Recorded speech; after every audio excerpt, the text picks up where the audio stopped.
All right.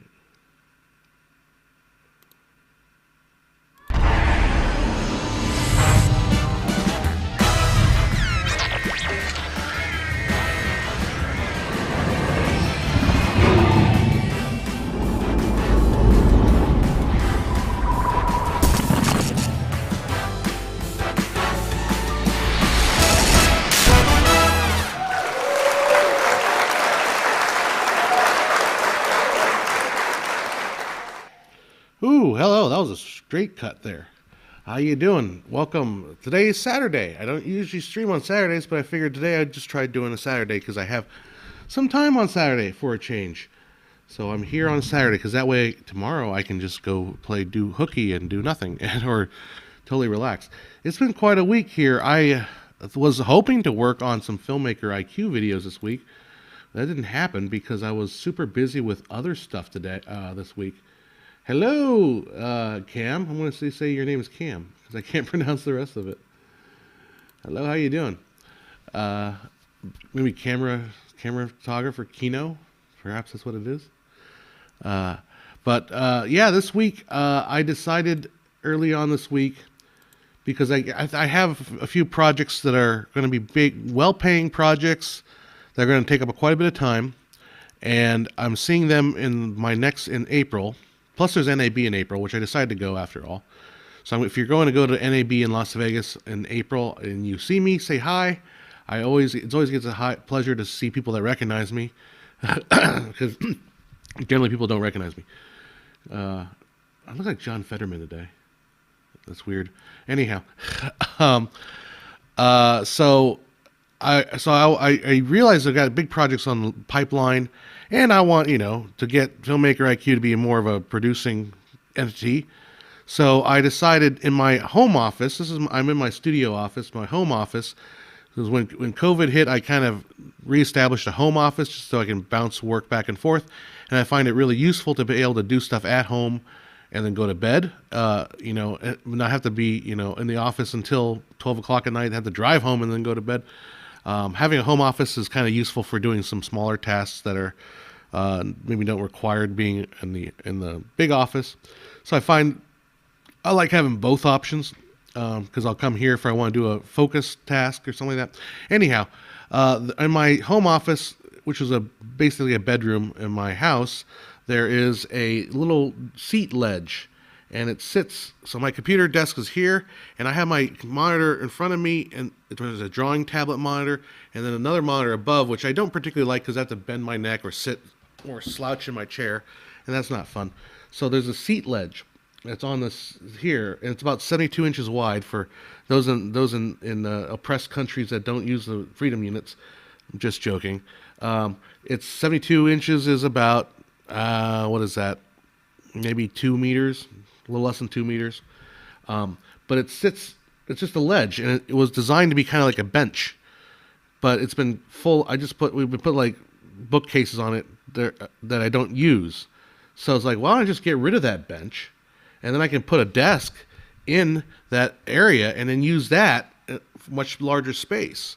So I decided because my dad had done it to the other bedroom, which has the same feature.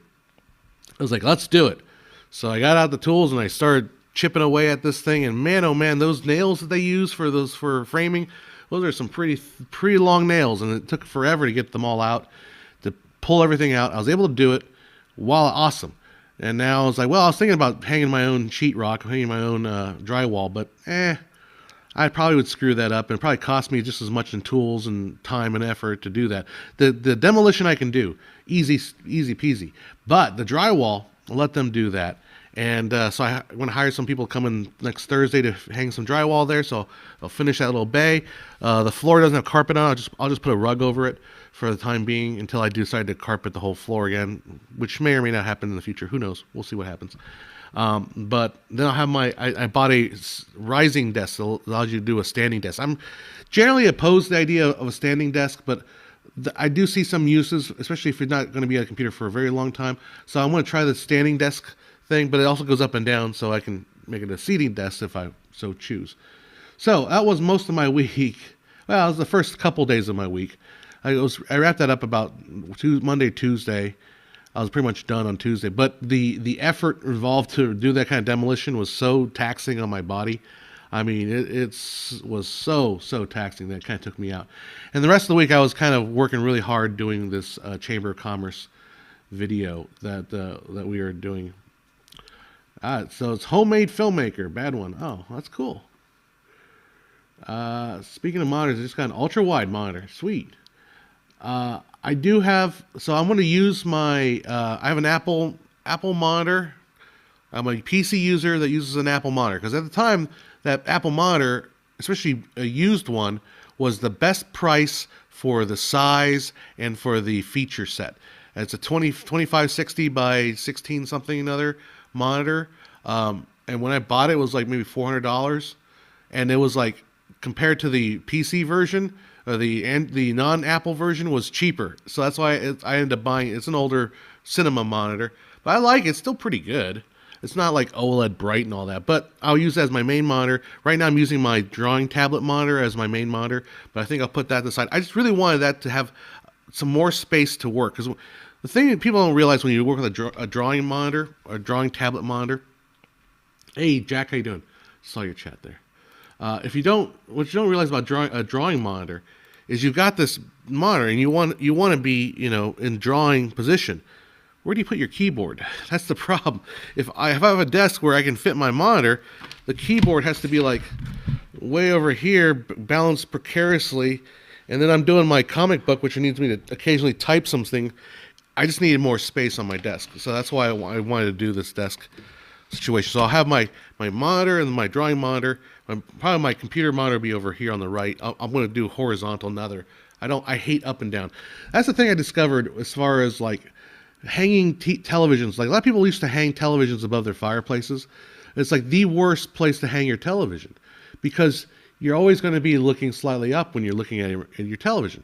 I do this in my kitchen. I have a little TV in my kitchen. It's a little tiny small TV. I just wanted that to provide background noise while I'm cooking or eating or whatever. Back when my mom was at home with me, she'd sit there and eat and wait to have the TV on and take keep her company.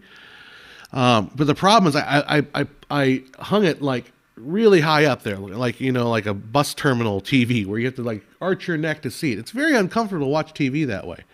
So like if you hang your TV in front of on top of your fireplace, that's just a bad angle of view. For me, I'm really sensitive to like up and down movements as far as the viewing angle. So if I can get my monitor to be the ergonomical, discussion is eye level, but slightly down like 10 degrees, something like that. That's ideal. So that's the goal. Anyhow, that's enough about me. I always felt like TVs over the fireplace was like playing video games at Walmart. Yeah, you're like, it's like crazy. You said you subscribed to the channel recently because I was looking for a tutorial about some percent middle gray or something that I found on your video. 18% middle gray. Hey. Yep. Thank you for coming by, hanging out. I promise more videos. I just have to get through. So the rest of the week I was spent doing like this video for the gala that's tonight. So after this, I'm going to go back. I'm going to go see my mom at her. My mom's kind of getting situated there. It's expensive, but you know what? Like, I mean, I can talk about it in a little bit. We'll get through the topics of discussion first. But I'm going to see my mom later today, and then I'll go home, get changed. I'll wear a suit and a tie and get all dressed and fancy and go to the gala, which I get a free ticket because I was instrumental in designing the look of it, basically, or designing the graphical look of it. I did not design any of the the decorations, but I designed the graphical look, logo, and all that jazz, and the videos and all that. So let's go to what was my first topic? What was I going to talk about first? Oh yeah, the AI. Christopher says I have two 32-inch gigabyte 4K work better than one ultra wide. Yeah, I'm not sold on the ultra wides, but I don't know. I kind of get there. To me, they're just more expensive than two. Two monitors is cheaper than one ultra wide, I think. So wow, I like that feature showing a comment on the screen. Never seen such a thing. Well, welcome to the channel. It's I'm using vMix to do that. to do all the show the comment on the screen.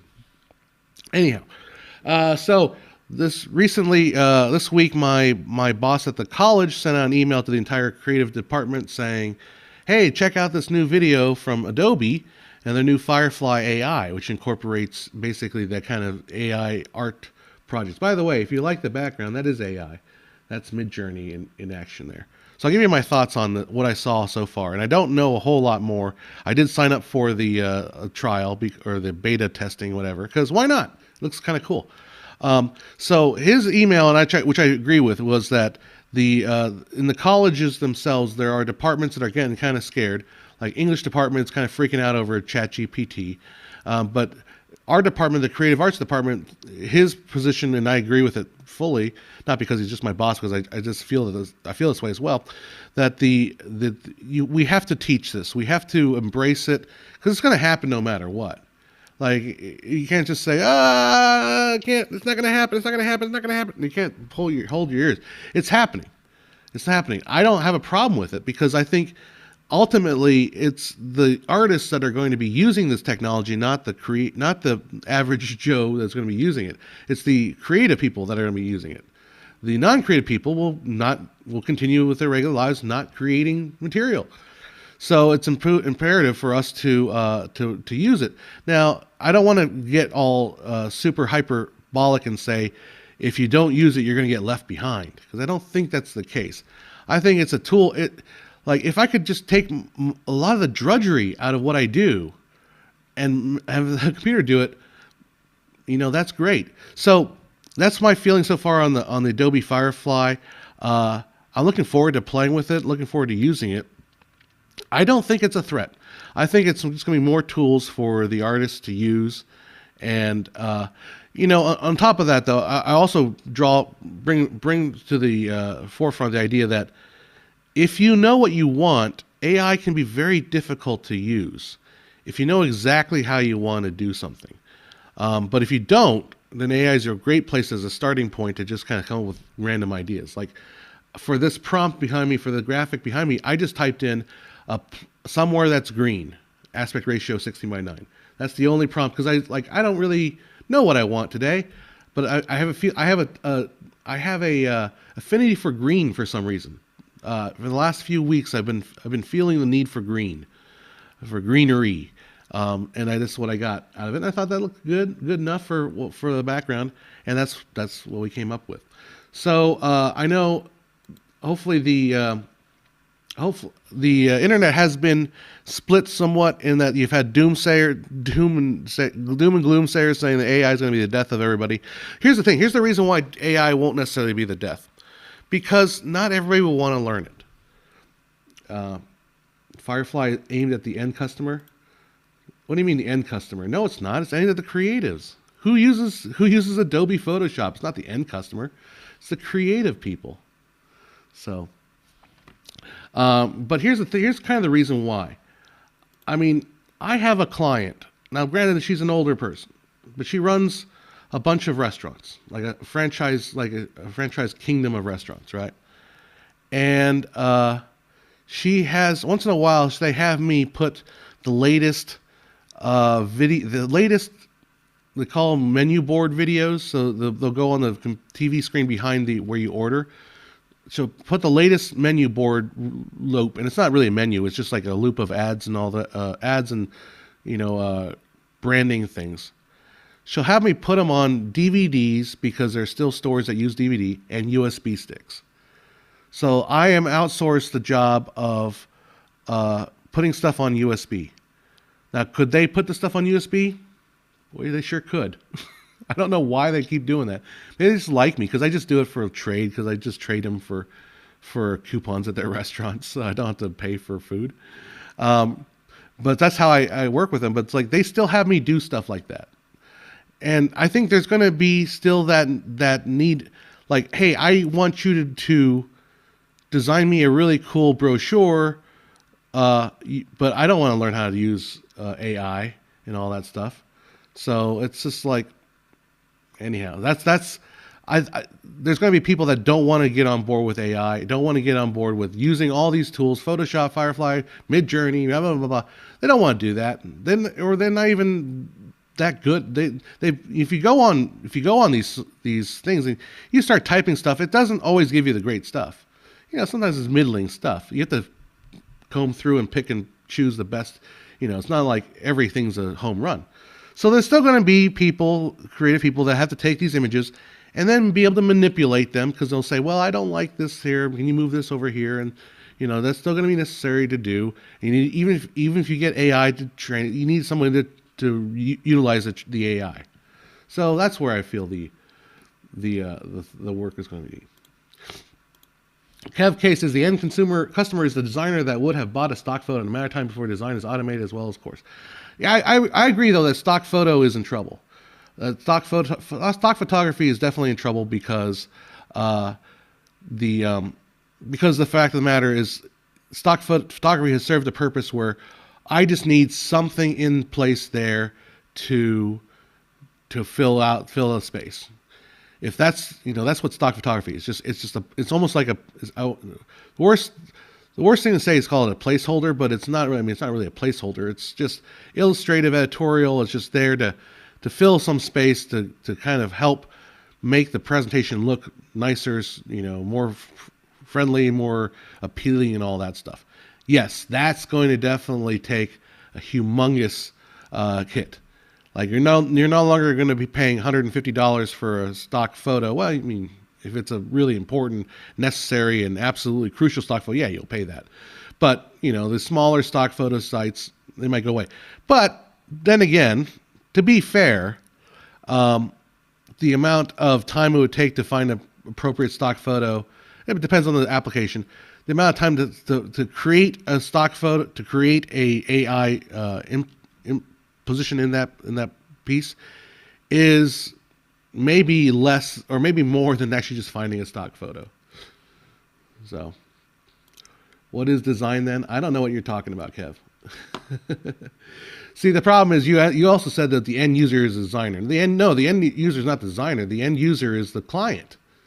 Like, I can't take you seriously if you can't even make that concern. If you're going to be sarcastic and be a jerk, I mean, it's kind of silly, right? The end user is the client. The end user is not the designer. Yep. People need to go out and shoot stills and find out what's wrong with them. For all the YouTube shorts showing off gear, I've never seen content from these people. Maybe they're embarrassed to. That's the other thing too. Like, so all the stuff with AI I see, like all the doom and gloomers like Kev over there, they've never used AI. Like they don't realize like all the errors and issues with AI. The same thing with with going out and shooting your own stuff. Now, to be fair though, when people go out and shoot their own stuff, sometimes it takes it takes an eye to see the next step down, right?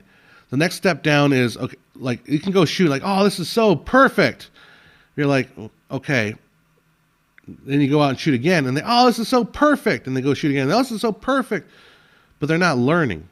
I want to see somebody that loves what they shoot. Like, I love what I shoot, but I also look at it and stare like, if I can move this and change this and maybe affect this a little bit differently and all that stuff. You need to be critical as well. You can't just just love everything. Oh, you can love it, but you can also be critical and try to do better and all that stuff. You know what I'm saying? Anyhow, I learned a term. I read it before, but one of the responses to my department, and all the departments are really on board with it. We're all pretty much in agreement. We're not scared of AI. We're not. And the term that my boss used was we need to understand how this stuff works, and not to listen to just basically the grifting, race to the bottom people that just like Kev, who just thinks that it's all a threat to everything and everything everywhere all at once. But no, it's a tool that we can utilize in our own workflow. Unless you're a stock photographer, then yeah. Then yeah, the buggy whip. I mean, there's always going to be a need for stock photography, I think. There's always going to be a need for a certain kind of stock photography. But the rando, image of a person maybe a family sitting together for dinner. I don't know. Like the thing is though, the what I've seen from Midjourney though is that the stock photography from Midjourney has been very dramatic and a little over the top, like as far as the grading and everything. I don't know. I wonder if we can get Midjourney to produce more of a stock photo image. I'm sure it probably could if it's trained well enough. But then you always have to watch out for things like six fingers and stuff like that. I mean, it's getting better, but I'm not entirely sure it's going to be. I don't think all stock photography is going to go away, but I think a lot of it will. So let's see what else. Yep, I am a stock photographer and I've tested everything from ChatGPT to Midjourney. It's silly to think something as complex as stock photography and illustration are automated by AI, but design can't. Check your line of thinking before you call someone silly. No, Kev, I think you're still silly. Because I think you're misrepresenting what I'm saying. But I do think you're an idiot. So, bye-bye. Just going to see you later. Because I'm getting tired of dealing with kind of that negativity. But yeah, I think Kev is an idiot. So I really do. I'm just not in the mood today for that kind of stuff. Like, I'm not saying I do think a lot of stock photography is absolutely doomed, and it's not because it's lacks complexity. It's because its value, in a sense, is not the same as like a truly. The value to the designer is different. Because a lot of times stock photography is going to be utilized as just placeholder stuff, especially for low tier stuff too. Like really low tier, well, how weird is it though if I want to make a brochure for a dentist and you're using a stock photo, you're using AI models. It's a little bit bizarre, right? So maybe, but then again, if you're super cheap and dirty, it will happen. And if you're not paying attention to detail, if you're not paying attention to specifics, then it's definitely going to be an issue. Sorry, I'm still kind of, let's see what you guys are saying here. Go back. All right. Let's see. Count for comment says a colleague of mine is in a networking Zoom meeting mentioned a conversation with a PhD in AI, and the PhD said, humans are needed in every AI operation still, just like robotic technology I used to work with. Yeah. But can you own your own stock photo if you didn't really create it? Well, that's not as clear cut as we understand it. So Adobe Firefly, what Firefly is going to be offering that's interesting is that it has accreditation. So it will tell you what it's basing its algorithmic process on. So that's really going to be, and it's also claiming to be one of the first to be using ethically available approach to doing AI. So all the stuff that's being trained on comes from stock photography, comes from the AI stock library. So it's all been cleared for use. So that's going to be interesting. The question, can you own it if you didn't really create it? Well, you did actually create it by prompting it. That's the legal argument is you create it by prompting it. Like, the question would be, analogy would be, do you own your own photograph if all you did was press the shutter release? And the answer is yes, you did. So you essentially make all the legal thinking is you provide the context and the instruction to the machine to perform. You own what the machine outputs. Essentially, that's the understanding for the what you call it, copyright situation. And Kev, I did. Please, it says that Midjourney 5. That's what Midjourney 5 is right back there. Yeah, I like. Do I think AI can automate design? Sure, you can automate design. That's the thing. That's the problem I have with like people like Kev who are just not that bright, really. Right? He's such a doom and gloom sayer here.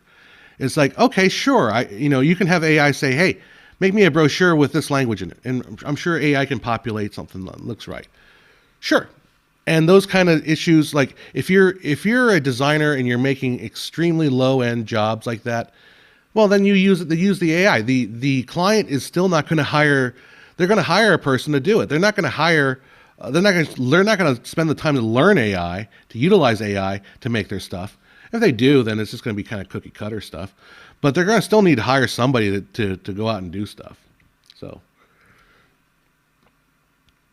um, I love bringing solutions and possibilities. New tech brings. No one anticipates the new problems they bring just because digital solve film, but people are still stuck in Photoshop. That's true. The the term the thought I was bringing up earlier was we overestimate the short term consequences of technology. So I think we overestimate the short-term consequence of AI technology with as far as the use of AI in design, film, and all that stuff. We overestimate it. We think like the idiot Kev over there thinks, oh my God, doom gloom, we're all going to lose our jobs. AI's going to take over it. We overestimate it. However, we underestimate the long-term repercussions. Like we don't have any idea how this is going to affect us long-term. But short term, we're like way overthinking it. See you later, homemade camera. So,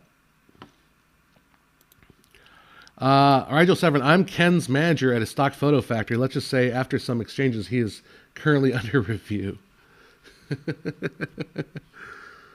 Oh, man. Thank you. Thank you, Truth Mystery. The green background's very cozy. It's very nice. I like that. What is your opinion on AI upconverted historical film? What are your thoughts on Peter Jackson did with World War I footage? I think he did some with Beatles. I'm fine with it. Like, you can upconvert. Like, the thing is, though, you remember, anytime you upconvert anything, it's an interpretation. So this came up during the Rittenhouse trial, actually. Remember, there was this long day of testimony where they talked about the footage from, like, a drone. And they tried to upconvert it or upscale it and all that stuff. And it was they brought in this expert witness to talk about how compression works. And it was the most hair pulling, if I had any, list, courtroom testimony I've ever heard. Because it was so like bad, right? But obviously if stuff like, if it was in a court of law, AI upconversion would not be good. AI upconversion is not acceptable, not legally acceptable in court. So stuff like that. But otherwise, I mean, the fact of the matter is, all footage, all of that is just again. I'm sorry, I was just reading count for comment here. All that. All footage is lies. Like Godard said, film is nothing but lies told at 24 frames a second. So when I've been on a jury twice, and I've had to deal with some video footage.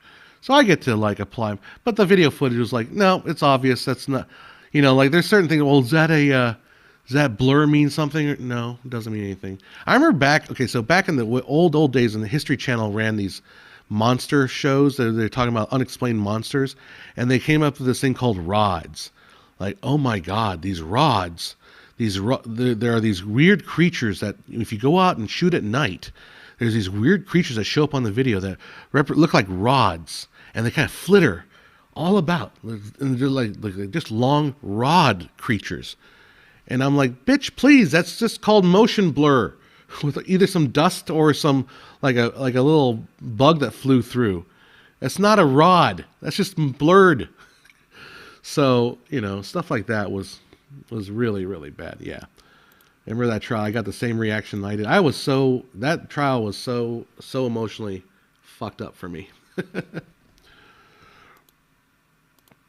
Yeah, horses became luxury goods and mechanics propped up. Yeah, the rods were fairies, John. How did you not know that?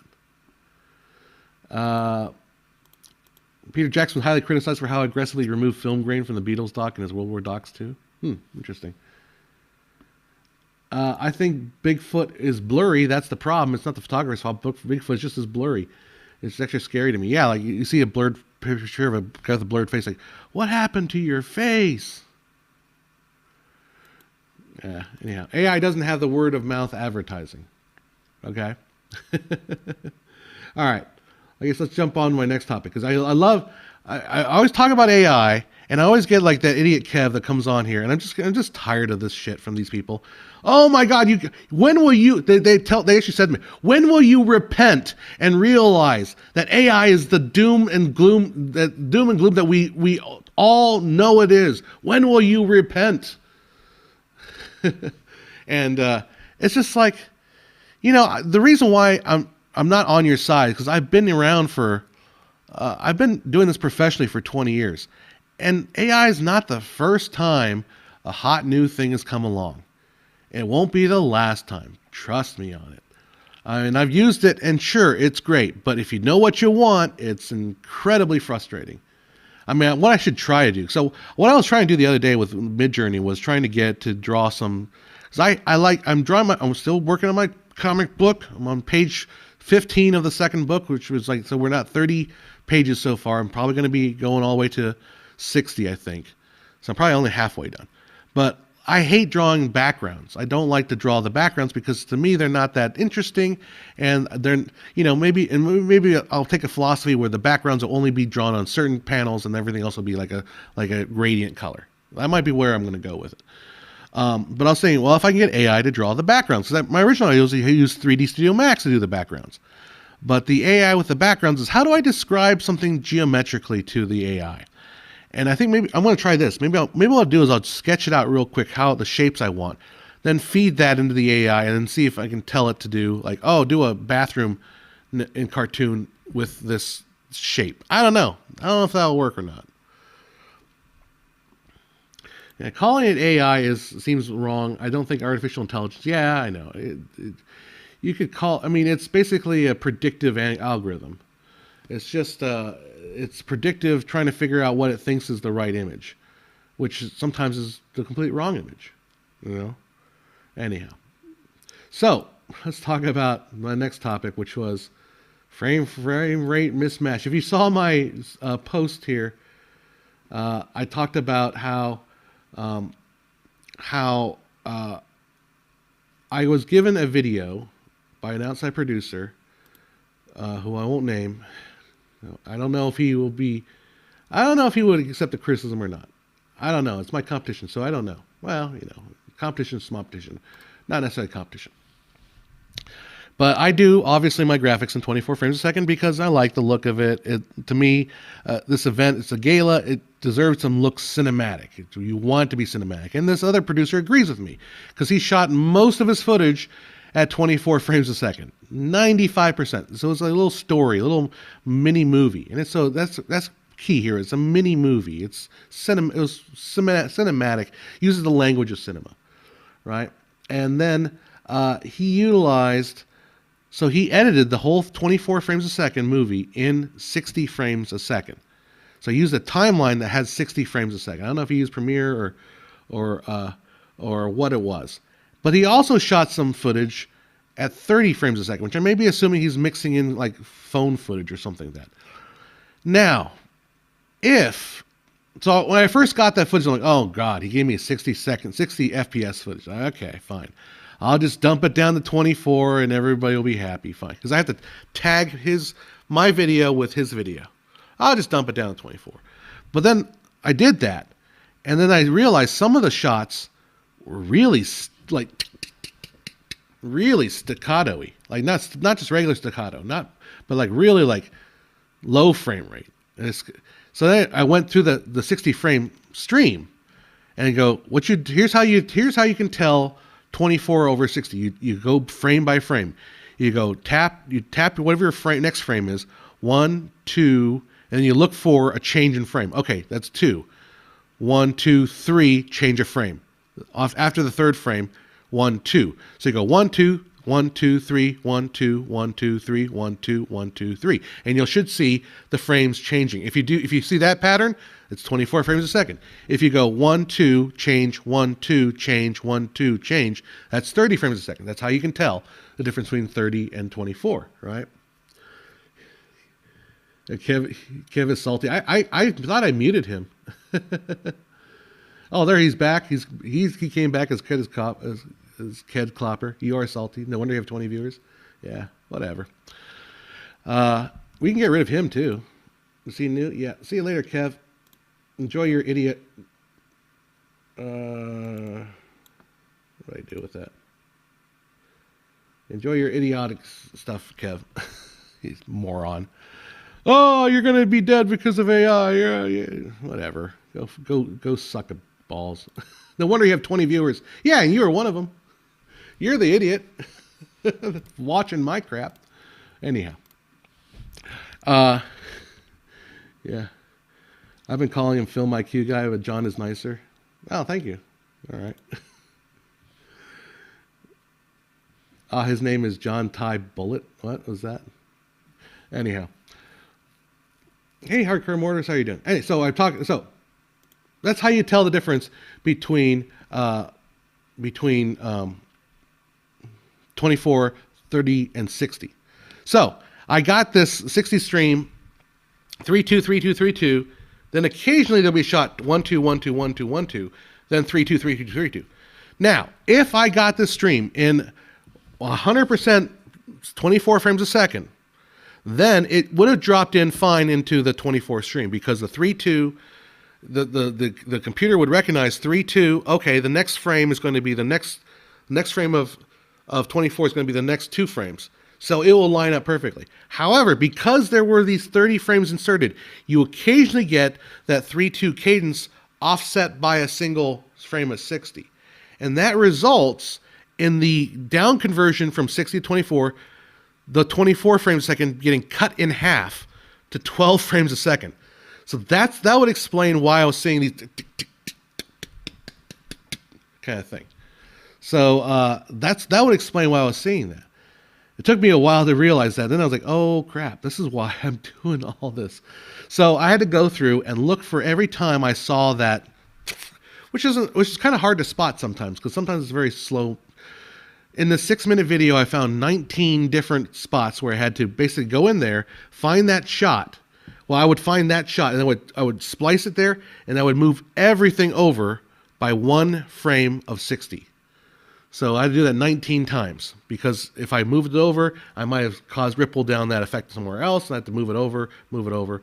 And it was just, I mean, it wasn't, to be fair, didn't take me that long. I'm pretty fast. So it was like 40 minutes maybe tops to do that work. But it was annoying.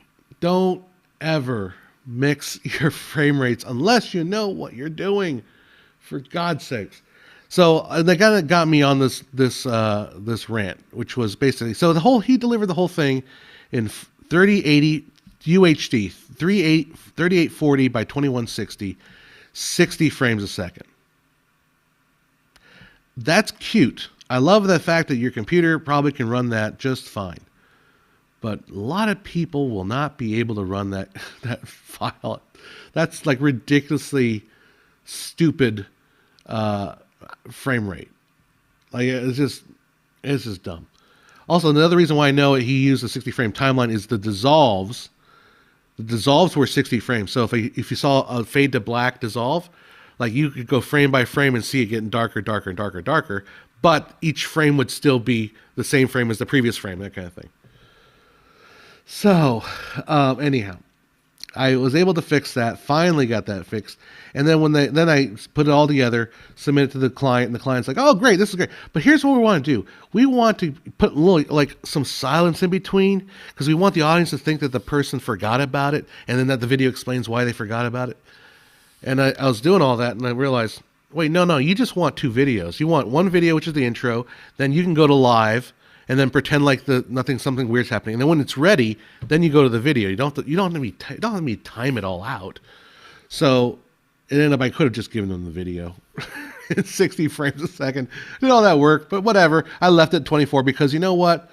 I'm going to give them a 24 FPS file, a 1080 24 FPS file, because it's for a gala function, and no one's going to be sitting close. First of all, I don't think the gear is 4K capable. I think all of it's still 1080, and even that, for that matter, no one's going to be sitting close enough to the screen to even be able to visually tell the difference between 4K and HD. So that's where I'm ended up with. And then I was going to go. I went there yesterday to kind of see them set up and hopefully see how it all looked, but they weren't ready yet, so they never got around to it. Do you ever put your film work online for download? I thought I do have a couple of them. I was looking for one of them. Well, all my old films are really, really old. So like I need to like, I don't want to be judged for a film I made on the Canon 5D Mark II, like the year after it came out. And like, oh, well, hey, it's fine. I still think it's pretty decent. But that was like, it's got to be like 10 years plus old now, I think. So most of my film work right now is, it's client and most of the film work you see here is on Filmmaker IQ. I put some stuff up here too. Do you use BFI to play games at 120? I don't really play games very much, but the BFI won't actually improve the game rate, right? So if you play your game at 60 hertz, it'll look smoother with BFI turned on, but it won't be more frames.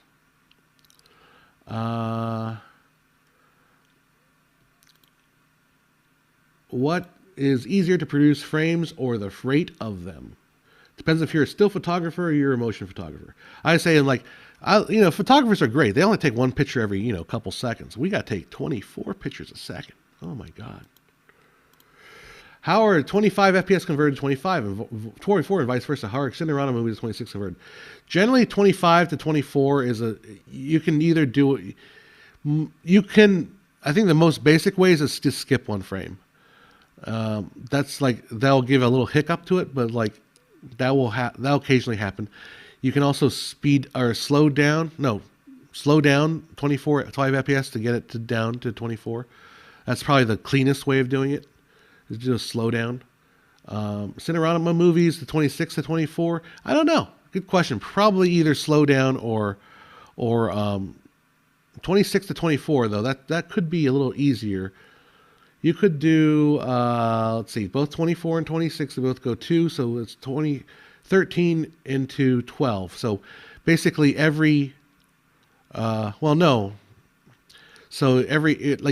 to skip a frame every half a second, or just slow it down.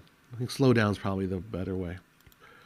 So what's the difference between frame blending and optical flow? So frame blending is just taking a frame, and let's say you've got one frame and another frame, and you've got 4 in between frames.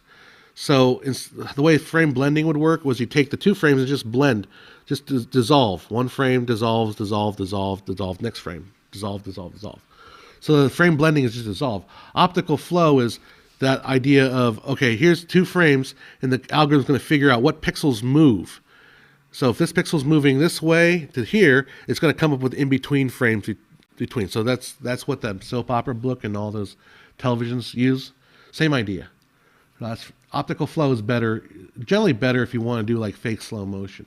It can have artifacts though. Like I did this one project for the one time I did some network television stuff, and honestly, I don't know if I wouldn't chase the network television jobs. It's tough. But I enjoyed it. Now, and if they came to me and wanted to do some more, I'd definitely do it. But anyhow, I did this one job where I wanted to slow down some footage of it was a firefighters, and they're heading toward this helicopter. So I slowed down the footage. The problem was the helicopter blades. When you slow down and you do the optical flow, the blades have this really weird look to them. So part of the solution was to just blur out that section. So take the blades, mask them out, and kind of blur them to get rid of the wobbly wiggliness. Well, it still didn't fly.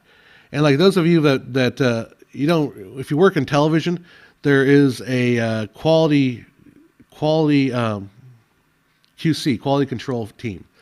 So the quality control team, their job is to basically shit on everything you do.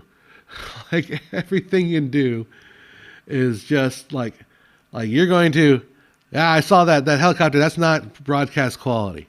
You got to fix that. That's not going to fly for network, for Nat Geo. Or is it Nat Geo? I think it was one of those channels. one of the Discovery Network channels. But it was like, yeah, so quality control, they're hawks on every little detail. And we had issues with so I was at my mom's place and she was watching History Channel. I was surprised. So when I worked on the show, they said, okay, there are no zones you can't go with graphics when you do a network show. You can't go in this bottom left-hand corner. That's where the logo, the ident, the channel ident is going to go. So you have to stay clear of that. And then you got to stay clear of this section in the bottom here, because that's where we're going to put our little ads for the next show. Little ads will pop up and say, hey, Tuesdays at 3, it's my 600-pound life, stuff like that. So you have like only this portion of the screen at the top, and then you have safe areas you got to stay out of, right? So only this portion you have to have that you can see with graphics. So what we were doing these maps, and the maps would like fly through, and you would label like a city on a map. But as the map flew through, the city label would have to disappear once it got into this section of the screen. It had to like disappear because now we're in the title safe, indent safe, and all that stuff. So I was at my mom's place, and we were watching History Channel, and holy moly, that space at the bottom for the ads has now reached almost the halfway point at the screen, because we were watching like American Pickers or something like that, and the ads were just like filling up that screen, like what happened? I can't even see the show. So yeah. All right, so that was my point with that. So yeah, frame rate mixing. Yeah, that was I if I had to sit down and talk to the guy for a bit, I would tell him, don't mix your frame rates, don't deliver stuff like that. He probably shot it. I don't know what he shot. No, he did shoot it in 60. He did edit it in 60. It's like, don't edit in 60. Just don't do it. Don't do it. I mean, yeah, it looks cool. You're giving the highest number. No, don't do it. Don't do it. Don't do it. Anyhow. All right. Matthews was asking if I heard about Hitchcock's Vertigo has been announced with Robert Downey Jr. Why? Well, Vertigo is, they can try to remake it, but it might just get confined to the dustbin of history. I'm not against necessarily remaking Vertigo. I'm sure. Why not? I mean, was Vertigo a book before it was I think it was a novel, right? Let me just double check here. Vertigo. I think it was a novel. And I don't want the symptoms of vertigo. Movie. American directed produced. The story is based on a novel. Yeah, so it was based on a novel. D'entre les morts, from Among the Dead by Bouyer Noxy-Lajac. I can't pronounce my French for the life of me. But the screen. So it's based on a 1954 novel. So you can go back to the novel perhaps for inspiration and retelling the story. Let's see, when is the novel going to take place? So the plot, it's a Parisian lawyer, Roger Feliz, is asked to his old friend Giovanni to, I'm butchering this, help in sensitive matter regarding his wife Madeleine. Javon claims that Madeleine has been acting strangely, but the doctors have been unable to find anything wrong with her. She seems to be possessed by a spirit of her great-grandmother, Pauline Legerard, who committed suicide when she was Madeleine's present age. Gavoni was busy managing a shipbuilding business, and he asked Favorise, I'm so bad at this, to watch over his wife for a while. Favorise begins following Madeleine, and one day saves her after jumping the Seine River. I can pronounce that one, kind of. After two become close, watch the comments will be there. It's pronounced Seine. Whatever. Madeleine tells Flavie that she feels he's lived before and he has a special connection to Pauline Legerac and the places that she was associated with. One day, Madeleine insists on going to the small town west of Paris to climb an old church bell tower. Flavie, unable to follow her to the top because of his fear of heights, witnesses her body falling to the ground. Unable to come to a body, he flees Paris. Flavie does not tell Gavani that he witnessed Madeleine's death. Gavani is distraught and questioned by the police over the tragedy. He tries to flee Paris, but is killed in a German air raid. A few years later, after liberation in Paris, Flavie remains haunted by the memory of Madeleine. One day, he sees a woman's face in a newsreel filmed in Marseille. Convinced that the woman was Madeleine, he travels and tracks her down despite the initial denials that she is Madeleine. The woman, Renée Sauvage, eventually confesses that she was Gavini's mistress and conspired with him to get rid of his rich wife.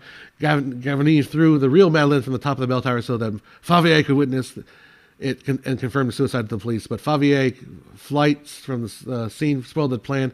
So basically, the book is very close to the movie. And the movie is really close to the book.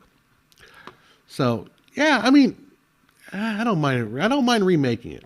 I don't mind remaking it if they can approach it with a different, a new look at it. If they're just doing a shot by shot remake, then screw that. We tried that with Psycho. It doesn't work. And you guys all remember the Psycho remake? You all love that Psycho remake? Is that something you talk about 30 years later? Is that what you talk about? Oh, there it is. See, Jack talked about it right there. Jack says, "Remember Gus Van Sant remade Psycho and then did shot for shot." Like, other than Jack, do any of us all the youngins out there know about it? So, I think Hitchcock remakes are entirely for copyright or just to keep the machine running, like forcing return to box office so that the company can justify the office rentals. Yeah, I don't know. I don't think they're copyright because, it will have its own copyright. The original is not going to fall out of copyright. There you go. Is it possible to buy a 35 millimeter movie camera? I think you can. Or shoot film if you have the money. Yeah, it's just a cost issue. Now, 35 millimeter movie cameras are going to be more expensive, perhaps more maybe used. Let's see. Let's see if we can go to bnhphoto.com video. Let's see what they have over there. I'm just going to pull up 35 millimeter motion picture. So you can buy a roll of, let's see. Well, these are all just still. Looks like you can't buy it straight from a motion picture. You might be able to find some used cameras. I'm not seeing any 35 millimeter, not on B&H. Well, maybe B&H is not the place to go for it. But they do have a Kodak motion picture film storage box for transportation storage of 35 millimeter film for 2,000 foot roll, currently unavailable. I'm sure you can if you wanted to.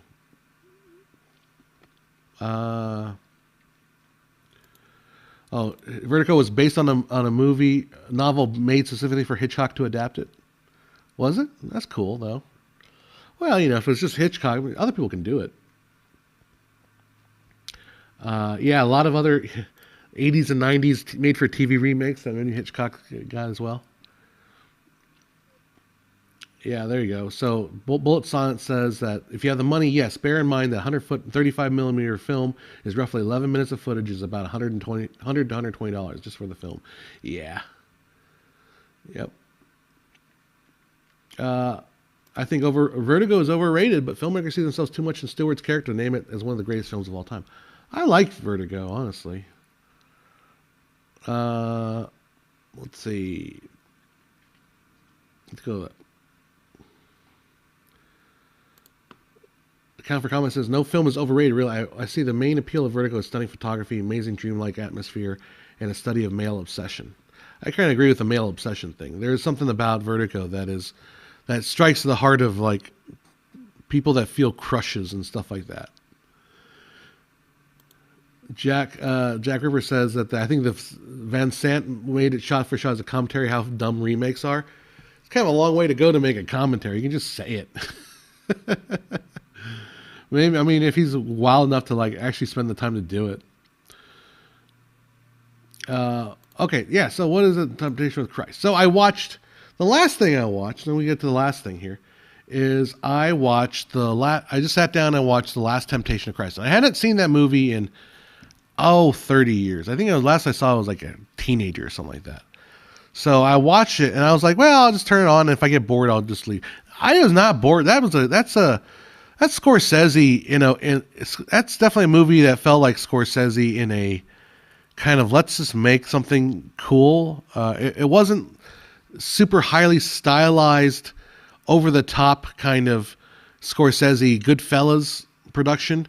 It was a kind of more, let's get together this production. Now I realized, and I was reading about this, not the Mel Gibson one, The Last Temptation of Christ is different. It's based on a book by the guy that wrote, a Greek writer that also wrote Zorba the Greek, I found out. So, but basically the idea with The Last Temptation of Christ is it reimagines the Christ story, but the hook is, and it's kind of given away in the title, that the temptation of Christ is that he lives a full life on earth as a regular human being before ultimately sacrificing himself to for God and all that. So from a filmmaking perspective, like, you can kind of tell very much in a way that it has some of a lower budget feel to it. Some of the lighting wasn't like super highly polished. It had a little bit of a theatrical stagey lighting.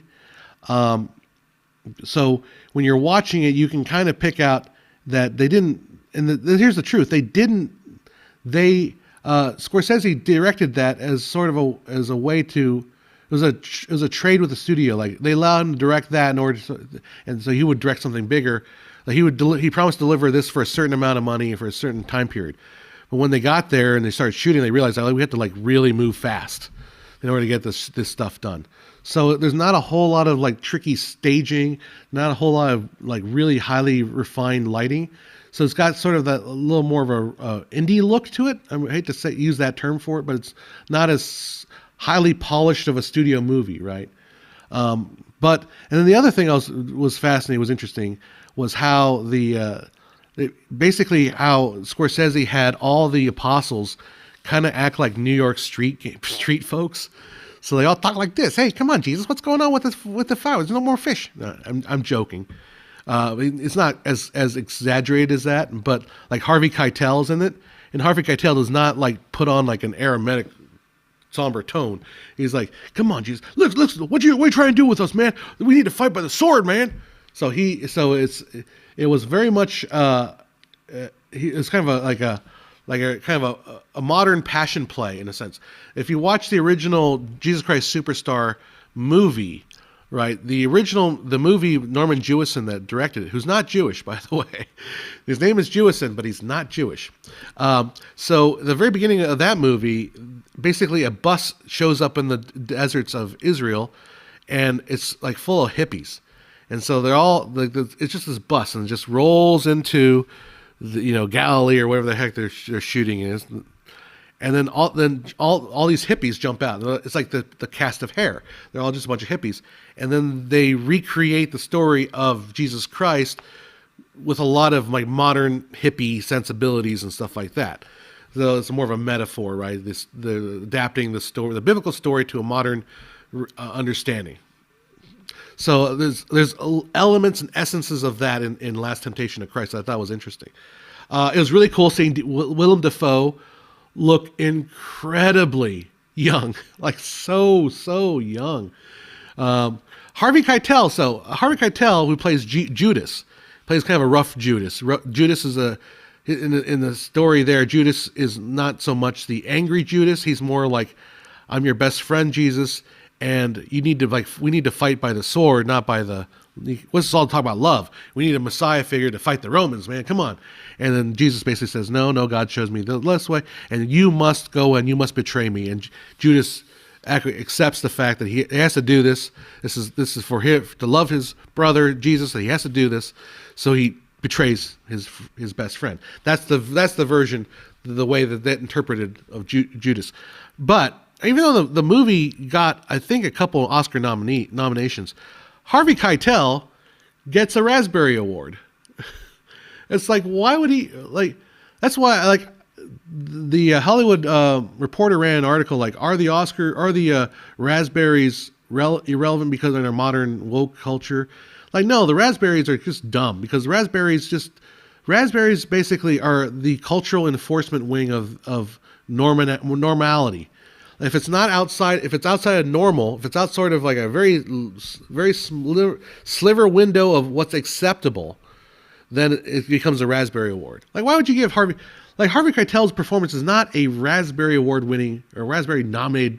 It's not a bad performance. It's a different performance, but it's not just highlights my frustration with the Raspberry Awards. I don't think they're legitimately. They're gatekeepers of culture, despite the fact that they celebrate by calling it bad, they're reinforcing the norms of what's supposedly good. Anyhow, yeah. Scorsese is from New York City. That's where he got. So he visioned all the apostles as being like New York street folks. That was kind of the thing. Yeah. And the funny thing about the plot, as I'm hearing this rundown, the plot from Titanic, I'm becoming aware that it is in fact very blasphemous. But the thing is, like, what I never understood about that was, and the same thing happened with Jesus Christ Superstar. I think the religious right has started to realize this, or at least a little bit, is these properties like Jesus Christ Superstar, Last Temptation of Christ, I feel are not antithetical of the Christian message. In fact, the Last Temptation of Christ is, they portray Jesus having sex with Mary Magdalene because that's in his mind. That's what he wanted. He had to. Maybe the argument in the story was, and I'm talking about the story that this was created. Again, it's not at the very beginning of the movie. It says it's not taken from the Gospels. It's not from the Bible. This is how we're interpreting the story. I'm interpreting the story through my own vision of the conflict between humanity and the spiritual. You know, the base desires of the flesh and the base desires of the spirit, right? So, the point. So the thing with the Jesus Christ Super, even though Jesus is imagining his life as if he were not a chosen son of God, if he did not have to die on the cross for people's sins, he could live a life. He could have a family. He could have sex with Mary Magdalene, have sex with all the Marys, except for his mom. He don't, but he could be all this other things. But the end of the movie is, instead, he realizes he has to choose the plan set out by God. That to me is very not blasphemous. That is reinforcing this story. It's a different way of thinking about it. It's not pretending to be scripture. It's not pretending to be a holy reading of the Bible. It's pretending a different look at it. And I think for a lot of people that might like really gel with the way, or at least materialize the story, materialize what the sacrifice means. I guess, is that what passion means? So anyhow, the people that run the culture industry in America are not Christians. Yeah, I don't think they are. They're very antithetical to the Christian message. Or are we talking about the people? Maybe. Healing Rome, my dad grew up in the same neighborhood as Scorsese and was 3 years behind him in high school. That's cool. Wonder if he ever ran into him, like shooting stuff. It's about temptation and came from the novel and the tradition of writing humans rather than saints. And saints are boring to write. Yeah, exactly. And I think that's what makes the movie. And I think if you were to poll Christians today, like, I think they would say there's nothing wrong with that. There's nothing wrong with that movie. There's nothing wrong with Jesus Christ Superstar. And I would even go so far as to say that movie, the Kevin Smith one.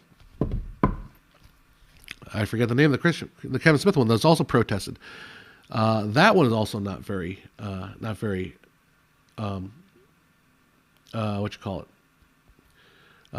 controversial. Have you read the Bible? Yes, I have. So, I mean, I don't know what your argument, Truth Mystery, is about. Like, what are you arguing? You're arguing that the Christ is not, that he should have just been tempted, and that's cool. Dogma. Thank you, Spirit. Yeah, dogma. Oh, you're not talking about all people in the Bible are terribly flawed. Well, I'm just saying, like, the controversy over that movie was that it was trying to portray Jesus Christ. Again, it's not even flawed. I wouldn't even say the word flawed, but I would say more human. Yeah, it's more of a human thing. Why are Christian movies so unabashed, absolutely awful? That's a good question. And I think that's a legitimate question. I think Christian movies can be awful is if they try to squeegee everything clean. I think that's the problem. The problem is they don't allow, they're afraid of conflict and drama, so everything gets sterilized. And that's why movies are terribly flawed.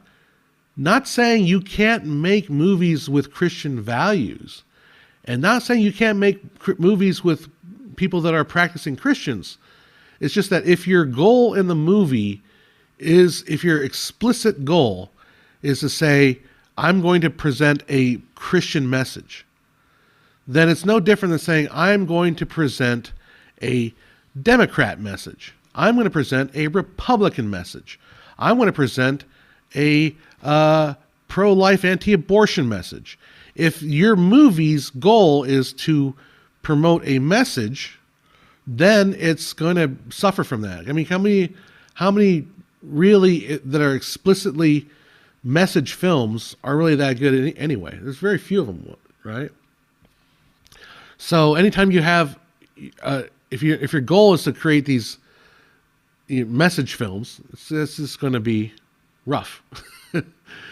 Like, I think instead what you should try to do, I mean, if you're going to do a message film, to present the truth, or present the truth as best as you can see it without trying, and the truth as best you can see it, will, I think, being fair and being able to look at the world more multiple viewpoints rather than just my message.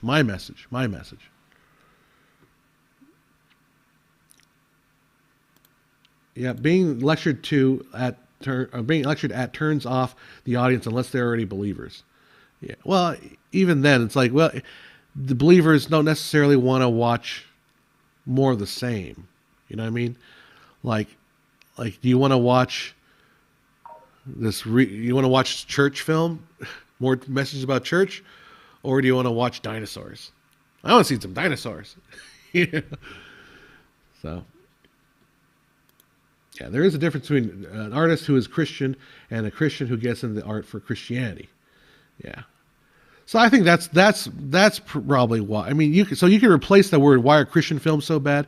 You can replace that with any ideology or religion or anything. So, yeah, Christian rock is a different story. Well, they always say, like, just replace Jesus with baby and you got a pop song.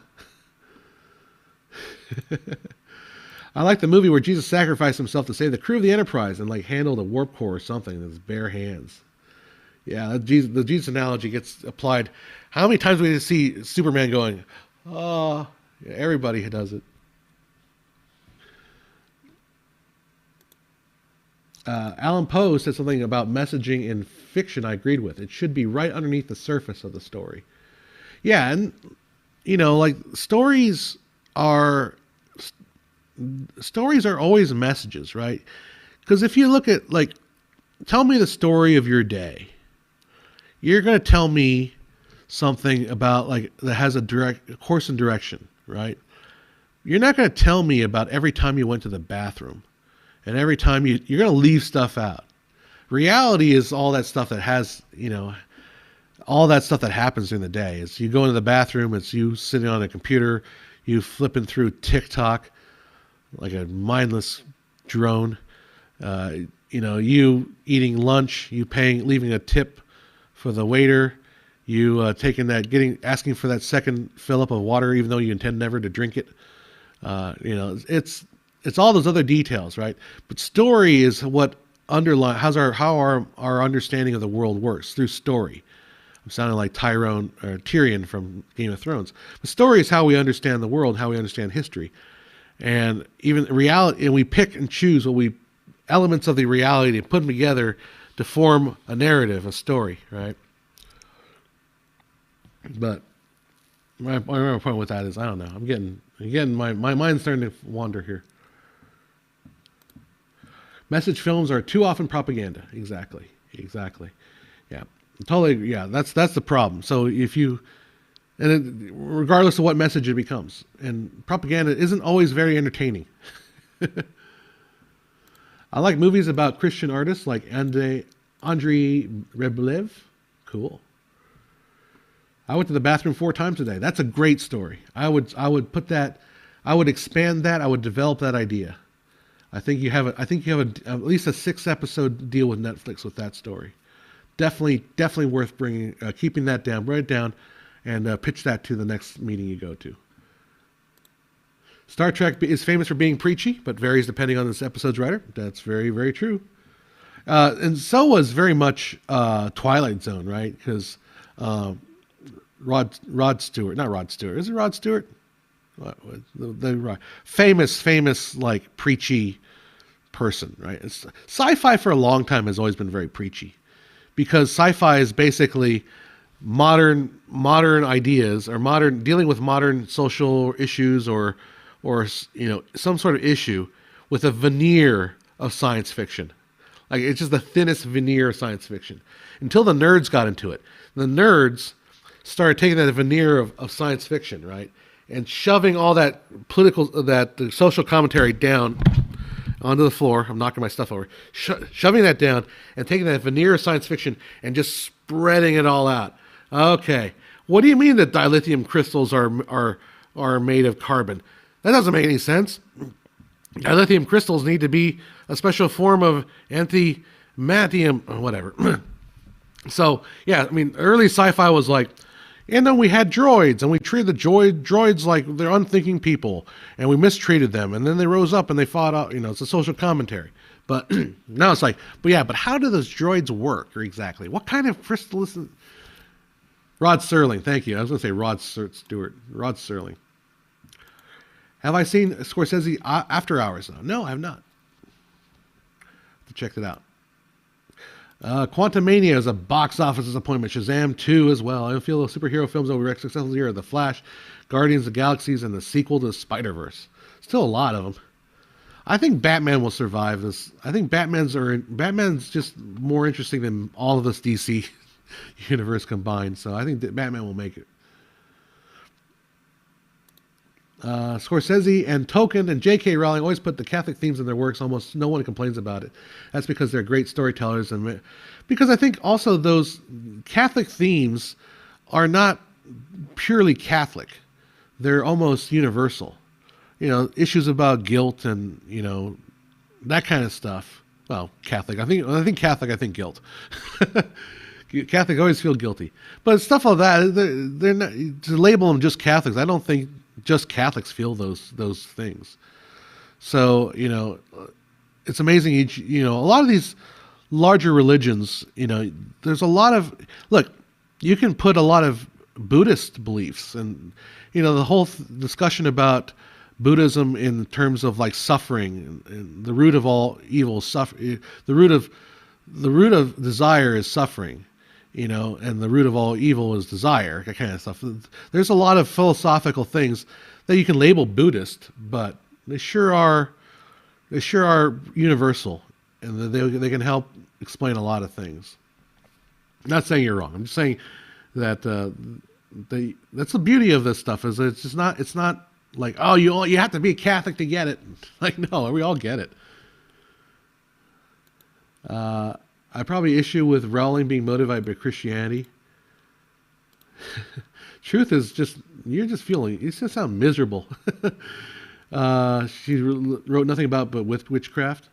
Yeah, but it's I wouldn't say it's witchcraft necessarily as sort of just magic.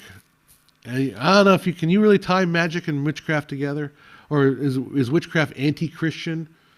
I don't know. It feels to me like that's a little bit of a stretch. And then Captain Kirk beat one of them to death with a phallic rock. Exactly. Scorsese said if you have to struggle in your ideals into the story, otherwise it does. You have to struggle in your ideals into the story, otherwise it doesn't work. Struggle, yeah. I think that's a struggle part of drama too, right?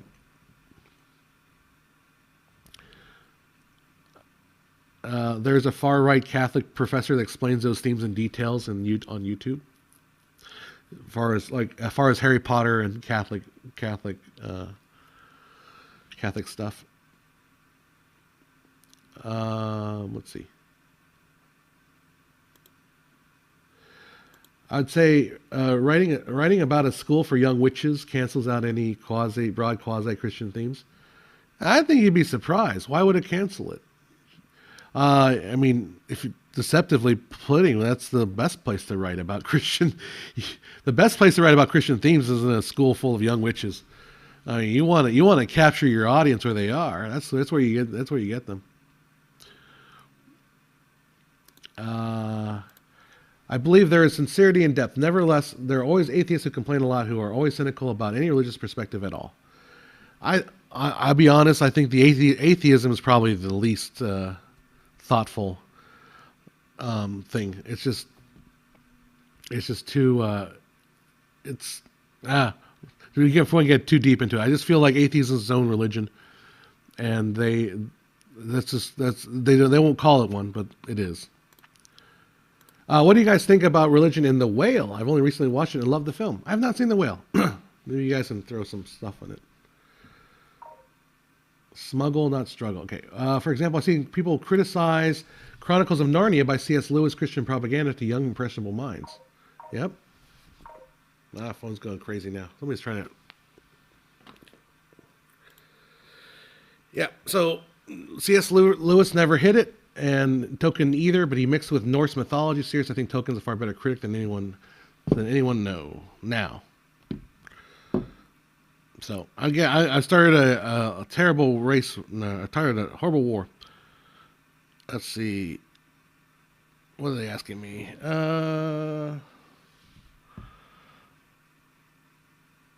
Nope. I'm just black.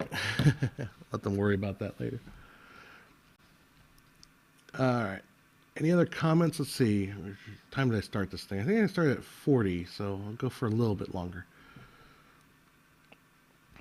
There are always more purist Christians who will believe that pretty much everything comes down to the devil. There are kind of people that call cartoon magic, witchcraft satanic. Yeah. I love this truth mystery. If Harry Potter was true to the Bible, someone would have to kill all the witches for being witches. Oh my God. Oh God. Do I need to get rid of him? Or you guys can have fun with him. I'm just tired. Just tired of this of idiocy like that. It's just like why even bothering on this channel? Why do you watch? Why do you involve yourself with culture? Just read your Bible and and just stick to that, because nothing else matters. Nothing else matters if it's like, well, Harry Potter was true to the Bible. It's not being about true to the Bible, you fucking moron. I'm just not in the mood, man. I'm just not in the mood for idiots. I'm just not in the mood. Like, I spend most of my week kind of being frustrated, just reading. And then I went to the post office, and the lady who helped at the post office was so damn cheery and nice and sweet, and made my day for just that 5 seconds. It's like, such an, we don't need to be at throats. We don't need to complain that Harry Potter isn't true to the goddamn Bible. I know, I swear that there. Oh my, the level of stupidity in that line. If Harry Potter were true to the Bible, he would have slayed all the... It's just like, it baffles my mind. Or maybe it doesn't baffle me, because you just realize that people in general can be very, very stupid. Very, very stupid. Yeah, thank you, Truth Mystery. Yeah, that's just, oh my God. Let's not be hard on Truth Mystery. I think in their full context, they're adding something, not disagreeing as much as it seems. I'm going to be super fucking hard on him, because no one's claiming that Harry Potter is true to the Bible. Like, no one's making that claim, but he is so stupid and ignorant to suggest such a thing. Like, no one is saying that Harry Potter has elements of, we said Harry Potter has elements of Catholic messaging or Catholic themes in it. It has Catholic themes. To make that leap to say, well, it's not true to the Bible. It's just like, oh my God. It's so dumb. He's joking, I think. Well, it was a good joke then. Because it's one of those things where it's like the joke is so good that I got me. Oh, okay. You said, I've never claimed that Harry Potter was true to the Bible. Just having fun, the idea that it has Christian themes. No, again, this is why I like doing this live, because I can just approach this. No, you're not. you said that you claimed Harry Potter. Well, I never claimed Harry Potter was true to the Bible. Just having fun with the idea that it's not. No, having Christian themes is not being true to the Bible. It just has Christian themes. It's different, or Catholic themes, not Bible themes. Again, got to be a little bit more separated in the way we think about it. But just real quick, throw this up there. I don't think Razzies are mainstream enforcers. I think you're absolutely wrong on that. Unforgivably bad movies are real, and Razzies do not take on unforgivably bad movies. They take on mainstream movies that fall outside the norms. Because I can give you 100 examples that don't get Razzies, that deserve Razzies. They can't, so they end up working as ostracizing function. No, I think the Razzies are terrible. Anyhow, well, back to the point. Sorry, Truth, I'm getting really hard on you. So you're saying, I never claimed having fun with the idea that Christian has Christian themes, when in reality it doesn't. Reality it does. That's the thing. It's like you're making a claim that it's not true to the Bible, which means if it's not true to the Bible, therefore it can't have Christian or Catholic themes. That's just nonsense. Of course it can have Catholic themes. It may not be true to the entire scripture as you interpret it, right? That's one claim. But the other claim is it has Catholic themes. Themes are not necessarily scripture based, right? Don't get hard. Oh, I'm hard. I'm so hard, man. You can't believe how hard I am. So hard. Yeah, it can be allegorical to the Bible, like Star Wars or The Matrix, or Superman, or all these other characters that, that die and come back, right? And even though, and then on top of that, Catholic themes are not necessarily based on Scripture, because obviously Catholic's the oldest religious sect. Catholic is one form of Christianity. You talk to the Presbyterians, and they'll definitely disagree on how they read Scripture. Different ways. So we're not, again, you boil down the topic into such a obvious nothing that you can't make sense. It's like you've gone too far in one direction. You can't have it both ways. I think you've gone down too far in the wrong direction. So you said, I would say that making a book about witches undercuts any broad Christian themes and negates the effort. Well, you're classifying as witches as if they are witches. I don't think they're wizards. I mean, it's wonderful wizarding. They're not witches. They don't pray to the devil. This is imagining a world in which there is such a thing as magic, utilizing some forces of magic.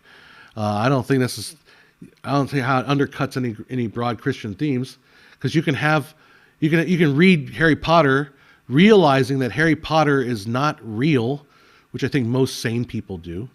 I can't, I met some people. You never know.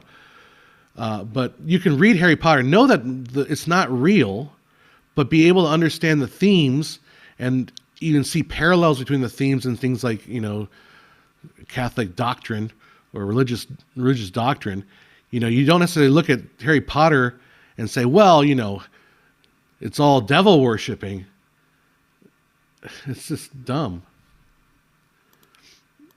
Yes, it's kind of like making a book about Satanists but dude. Okay, see, you guys, you should apologize for me for not going after the truth mystery. The truth mystery is what the fuck is your problem? You're just beyond an idiot here. Now there's a point in which it becomes you're just completely out of it. Like, you're not complete nonsense. Because you're saying you're basically using language. You're saying, well, it's a book about Satanists. Wait, no, it's not about a book about Satanists. It's about a book. In a world where magic is real, and it's he has to find himself. He has to find. There's issues there. There's common. Like Star Wars is not real, but we find messaging in Star Wars, even though it's not real. Oh, the Jedi are a bunch of Satanists. The Jedi are anti-Christian. Well, gentlemen can disagree. Yes, they can. And gentlemen can also be complete fucking morons like you are. Like, why are you, just go and read your Bible and just don't have any just don't have any outside influence. Just accept your tiny little existence. Just be fine with that. I'm cool with that. I'm totally cool with that. Go away. God. Just Monty Python did a great documentary about it. Exactly. Monty Python is the only thing that. John, truth just drop it, guys. I think you're meaning to agree. I don't think so. I think truth is trying to basically suggest that there's no way a book that has objectionable things to his narrow-minded Christian view can have any elements of redeeming Christian values in it. I think that's what he's trying to get at. If I'm incorrect, truth, go ahead and tell me where I'm wrong on that assessment of yours. So I think that's where you're going, because every statement I've seen from you suggests that basically, if it doesn't follow the Bible, then it can't have any Christian views. It's like saying, a book about Satanists can't have Christian views. I truly believe, though, and going back to your comment, that a book about Satanists can absolutely have Christian views in it. Absolutely. Yeah, so to be fair, I'm talking specifically about occult and witchcraft themes. If you're assuming that's your occult and witchcraft themes, because I don't assume that about the book. Not all forms of fantasies. I don't. I'm not going to ban truth because I'm not getting the kind of vibe I'm getting with that other guy. I was getting just a totally annoying vibe. I'll fight with truth. I'll call him an idiot. No, don't stop. Fight it out. I want to see blood and ban buttons. Did I already put that up there? Yeah, I did. I like the TV show called Charmed. There you go. Well, let's go to the other one that I was talking about. All right, sorry. Not disagreeing about what the Razzies are. I was saying I believe that they fall into a role. Maybe they've always been that way. I don't know. I think the Razzies are that role of gatekeepers of what they call quality. Because if you look through the history of Razzies, it's not fallen. Like the Razzies of the 80s, all the Razzie winners of the 80s are now cult classic movies. They're like considered universally, like The Shining. It's considered a classic horror. And it's got Razzies. It's totally a Razzie movie. So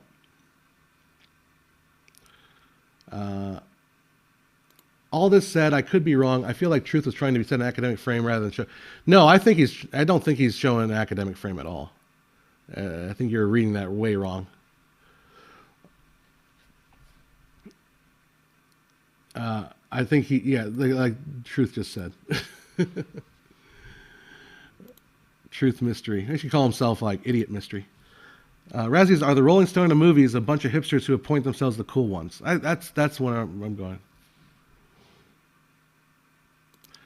Obviously, I'm Christian. No, you have not made any arguments as a secular person. You have essentially, you're just saying that Harry Potter is about witchery, which terminology, which I'm not even quite clear on what you mean by witchery.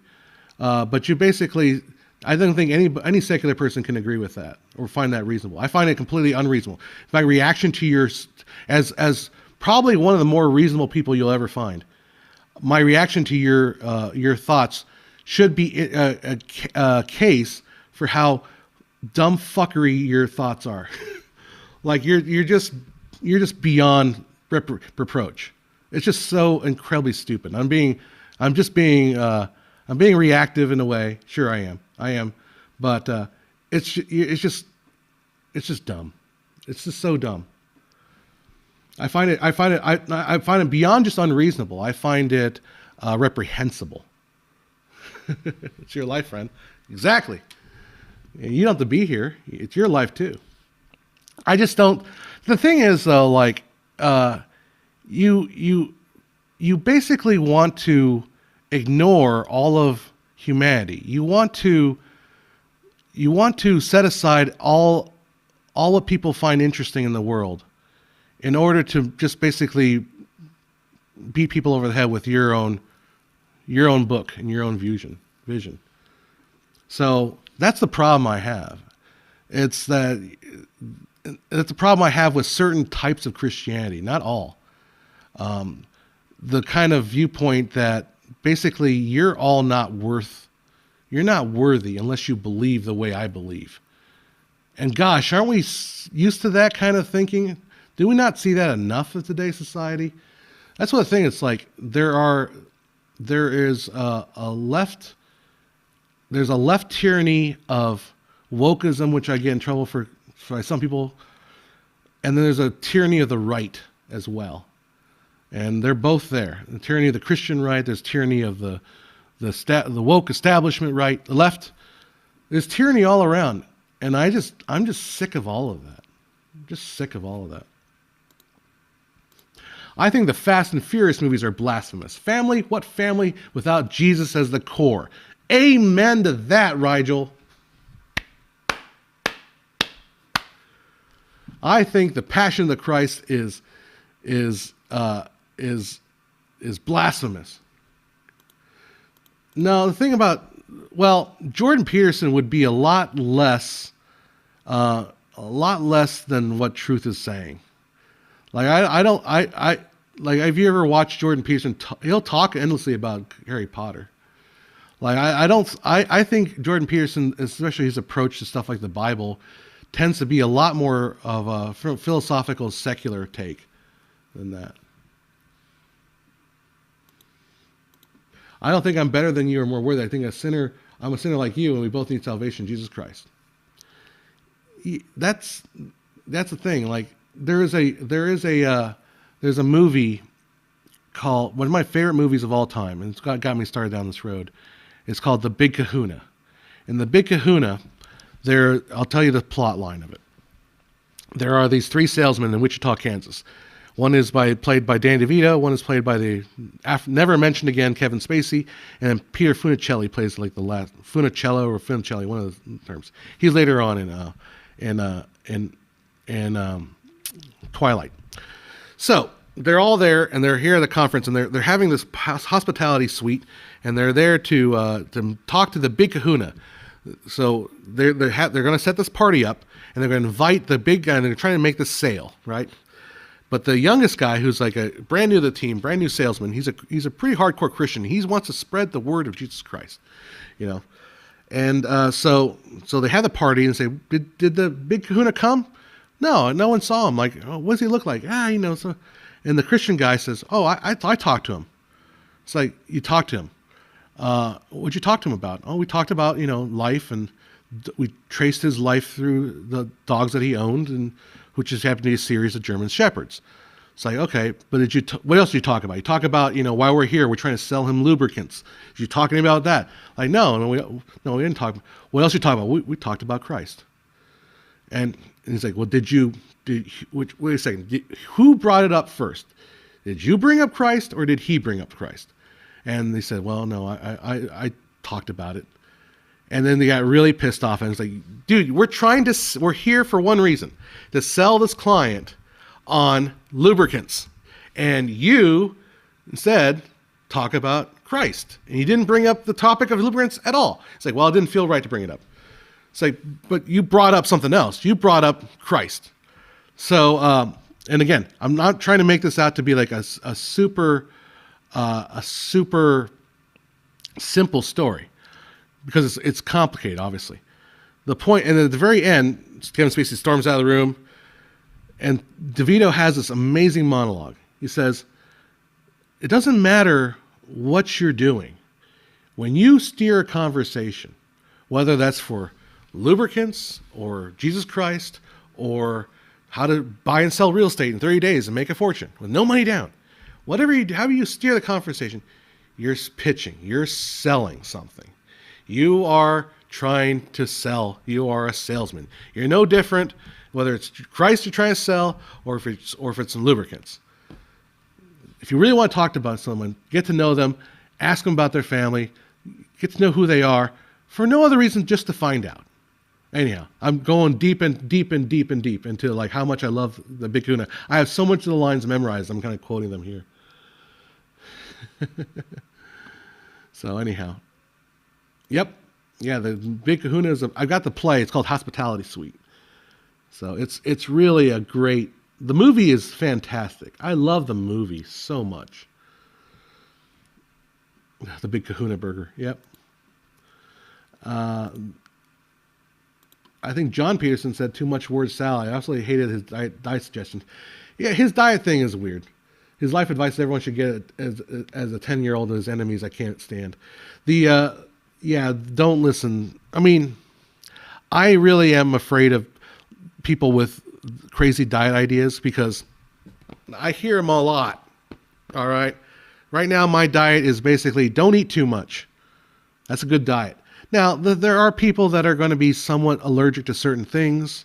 You know, I Jordan Peterson's always said if you don't know, he's on an all meat diet, all beef diet. Like he doesn't eat anything but beef. That's all he eats is beef. Now, if anybody asks him about it, he always said, I hate it. He says he hates the diet. He doesn't recommend anybody do it. But no one hears that. No one talks about that part. The reason why he's doing that is because he's tried different things. And he's always felt like he's got an autoimmune thing. Sure, I don't know. Like the autoimmune stuff is kind of, I always get sketchy when I hear it. I always like, ooh, I don't know about that. Yeah, where's my big gulp? I need to have some drink. I don't have a drink. But yeah, I know people that are like they think they're celiac disease, so they can't have gluten. I don't know how much of that is true. I mean, so obviously some people, maybe just the fact that you don't eat the bread, you don't have that much starch in your body. I don't know. All I know is diet is not simple. Trust me. The whole term, like people always say like, oh, it's real easy to lose weight. You just you eat fewer calories than you expend. Well, it's not that easy because if you start eating fewer calories, then you start getting like you don't feel as good. So that changes your way you respond, the way you move. So you become more sluggish to try to conserve calories, and so you end up not losing any weight at all because your body's just trying to pull back. It's not easy. It's not easy. Yeah, I once knew a guy that was on the Atkins diet, lost a lot of weight, but he didn't look healthy at all. I think the fairest thing to say right now, and maybe it's our own understanding. Maybe it will change. But I don't think it will. But I think sugar is the biggest thing. If you can cut down sugars, and that's the sugar derivatives like starches and carbohydrates, basic simple carbohydrates, if that can be minimized, I think that's the way to better health. I'm trying to do stuff like that. I still have sugar.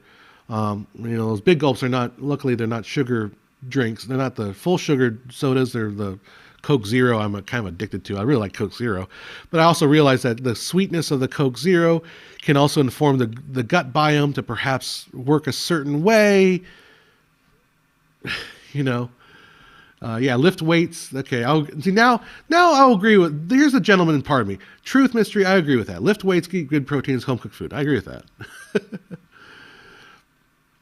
But the problem is, I will throw it back at you though. It is rocket science. Like nutrition and biology is still very, very much rocket. I mean, rocket science is basic compared to nutrition science.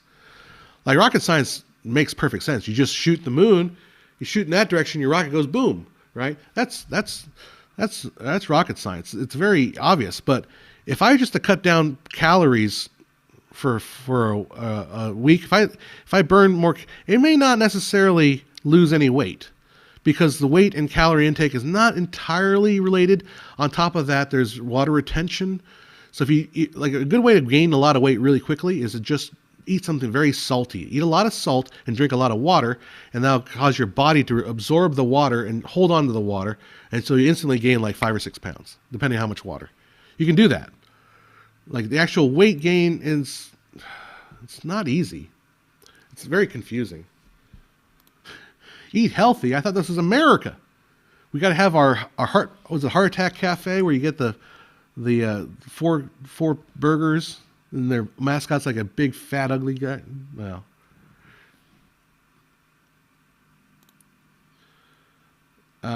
I'm probably too much of a radical right winger to say this, but as long as one is fat or unhealthy in any way, I wouldn't criticize other people's diet that's clearly working for them.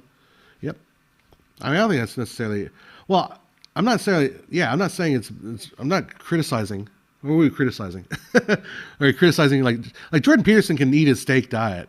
Well, what I'm concerned about is people thinking that that's something that should be imitated, because I think he arrived at that through a lot of like experimentation.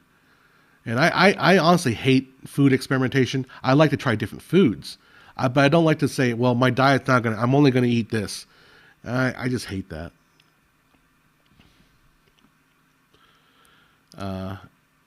Good nutrition is great for mental health. Exactly. That's a great point too. The diet GP looks really big.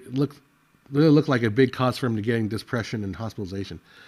Well, the thing with that, I think it might have been also getting him out because he was having the hospitalization before. And that's before he did the diet. The diet got him off of that. The hospitalization, depression comes from the benzoids, the bennies, whatever, the benzoid addiction and all that stuff, and probably just the insane amount of pressure. And because I think for a person who as before as a psychologist to be that feeling, that a profession that requires empathy. When you get hit with the amount of hate that he has gotten online, I can't tell you, I can't imagine that being healthy for anybody. But I mean, I felt it back when I was getting, for some reason now, I'll tell you this, my YouTube friends, my frame rate videos used to be my frame rate of Gemini Man, #1 video every single month. Now it's off the top 10. I think the algorithm just realized, okay, enough of this. And they took all my frame rate stuff down. So now my highest video is like multicam streaming, which is cool. I like the good videos that should be on the up. Of course, my revenue's down quite a bit too. So, but yeah, my frame rate videos are now no longer my top viewing. So that just means I need to make a new frame rate video, right? But even during that, like the amount of the hate that I got, which was minuscule, like tiny bit, it did bother me. It did bother me a little bit, but like it's not like it's pale in comparison to what these famous people, and I'm not just talking about Jordan Peterson, anybody famous. Well, I mean, just like Brie Larson, the right hates Brie Larson for some reason. And I mean, I recognize the reason, but she can't get a break from the right wing, right? But it's gotta get on your nerves. It's gotta make you go crazy a little bit. Bacon is proof that God loves us and wants us to be happy, along with beer. That's right. That big frame rate can't handle the truth, I'm saying. Oh yeah, all that. Boy, you'll find out when the Avatar 2 hits movies and they utilize that high frame rate. Man, it's the future of movies, guys. It really is the future. You'll be sorry when things all change. Yeah. JPB probably got a breakdown over media pressure more than, media pressure and online comments. I'm kind of lumping them together. His ethical stance is pretty hardcore, even hard to live out that in public and 24/7. Yeah. Yeah, I think it's all the public crap that got to him. And I saw him live in LA, which is kind of, he gets up there and he says, boy, you guys are all like real brave to come out and see a far right wing psychologist like me in LA of all places. The audience was crazy.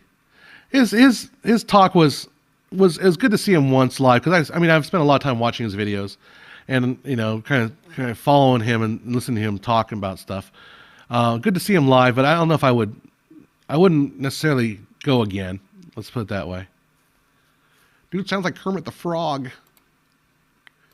Is there somebody wild about rainbows and what's on the other side? There are 10 rules that you must follow. Make your bed. Wash your penis. Okay. Have I seen John Wick yet? No, I haven't gotten the movies yet. Songs about me? The Rainbow Connection. One of my favorites.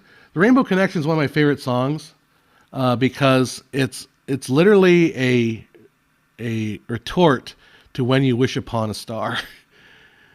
It's literally the song version. It's like the Muppets saying, "Hey, Disney, when you wish upon a star, no matter who you are, anything your heart desires will come true." Something like that, whatever. And the Rainbow Connections. Why are there so many songs about rainbows? What's on the other side? The people that tend to believe it.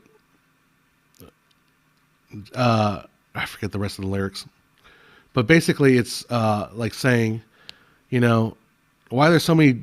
The world needs dreamers, and the world needs, but there needs to be some grounded in like reality, and that we can't forget what's in front of us. Kind of a song. So I don't like Peterson, but simply saying he helped a lot of people can get me downloaded on Reddit. I could not care because Reddit is not a real place. Exactly. See, I like Peterson because I think he's has an interesting take on things. But yeah, Reddit's hive mind is seriously over there. I've been recently? I've recently watching the Los Angeles street people Twitter. Right? Don't go to Los Angeles street people. They're filthy people. Have I seen Puss in Boots 2 yet? No, I have not, and I have not seen John Wick, and I won't see it tonight because I'm going to the gala tonight. So, let's see. I did have a question come across. Let's see.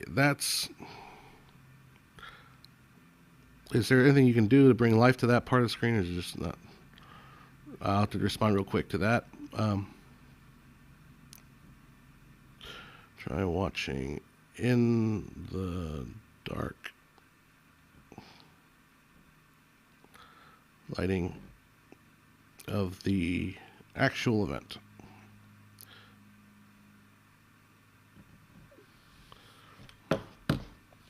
Yeah. All right. I'm going to probably lock off says real soon. What is it about Temptation of Christ you like best? Truth, mystery.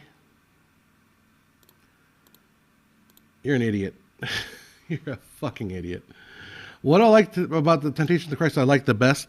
I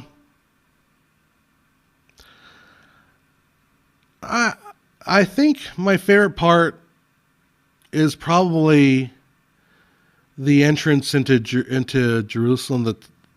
That part. I like the performance that I really like the performance that Willem Dafoe gives, because it's a different performance than any other portrayal of Jesus Christ I've seen. So I like the approach to it. I thought it was an interesting choice. My least favorite part was probably the ending where all the apostles come and they see him still alive, and they kind of. I didn't quite love that part, but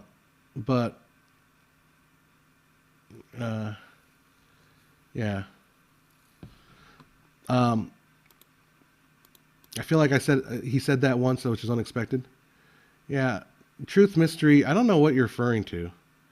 So it sounds like what your problem is you have a very low resolution on the world. Like if I said I probably once said that I would make a rom-com, or that's one of my favorite genres. So if I said that, and then the question is something like, I don't know. Oh, I'm sorry, I'm mixing them all up. I'm totally thrown off. I did one time say I'd make a rom-com, as far as like a feature-length movie I'd make. Sorry, I'm just making mixed up stuff. The previous experience with you has not been not been indicative, helping me out here, and I'm reading these comments in backwards order. So never mind, forget that. Yeah, I thought you were talking about the Last Temptation of Christ. All right, me too. Defoe is absolutely amazing. His ending is great. The human wants a normal life. The divine needs to sacrifice. That's what I found interesting about his character. You know, we're all friends here. LOL. Okay, we're friends. We'll leave it go. That's why sometimes I prefer doing this live, because we can go back and forth rather than if we did it in a comment thread. Like comment threads can get heated really quickly, and they just be devolved because there's no back and forth. So, anyhow, it's okay, John. It's okay. I've had a tough week.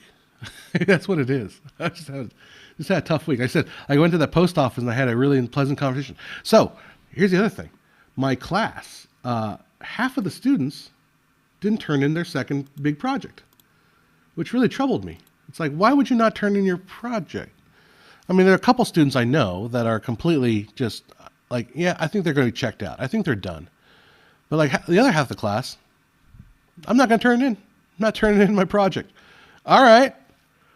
Weird. So it automatically puts me in a very negative feeling vibe about the class. It's like half the class didn't turn their project in. And this is like one of 3 big projects.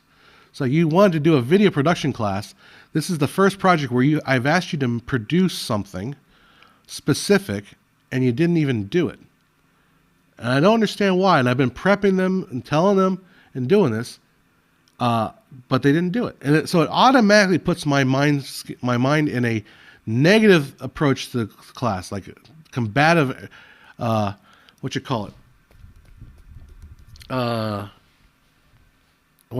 the word? Adversarial approach to the class. But then I get to class on Friday, which is the last day of class before spring break. So they get a week off. I get to class and I'm a little late because traffic was crazy and I sent out an announcement I was going to be running late. But I got there. And I get there and the kids that did turn in the projects, they were there and they're kind of being kids and having fun together. And they were behaving like a group of colleagues. And I was seeing relationships blossom from students that didn't know each other, but now they were kind of having fun with each other, joking around. They were writing stuff on the board. They were having a good time together. And they say, well, Mr. Professor Hess, if you didn't get here, we would have started playing Four Corners. And I said, Four Corners? 4 Corners? You guys still play 4 Corners? We're going to play Heads Up 7 Up? Like, oh, we love Heads Up 7 Up. It's like, I played that when I was a kid, and I'm like twice the age of you guys. So I forget, like little moments like that where it's like you see the humanity of people coming together and having a shared experience. Like the half the class that did turn in their assignments, for the most part, they one of students that maybe could do another pass, but they're really good and they're all going to get A's. And it's not just like I'm just going to grade on a curve because the people that turn in get A. No, they're going to get A's because they did the work. But the other half of the class, it's like, well, I don't want to hang out with Professor Hess talking about like frame rate. I don't talk about frame rate in class. On Thursday, I did the lecture about all the jobs available in the film industry. So I did that who's who in the movie production video. So I just basically did a live version of that, which is like 40 minutes long instead of 12 minutes. It's online. So yeah, I don't know what. So apparently it's not just me. My boss at says his classes are also seeing massive dropouts. I think what's happening is spring is just not a good for community colleges because people, fall semester is awesome because you're like, oh, brand new to college. I'm going to take my fall classes. I'm going to take this seriously. And then they get done like, cool, let's do it again, spring. And they're like, I don't know if I'm interested in this stuff anymore. So they just locked away. Did I do a lesson on hissing and Avatar? I wish. Should have. The class is really more geared for like professional production. So it's not really geared for story and stuff like that.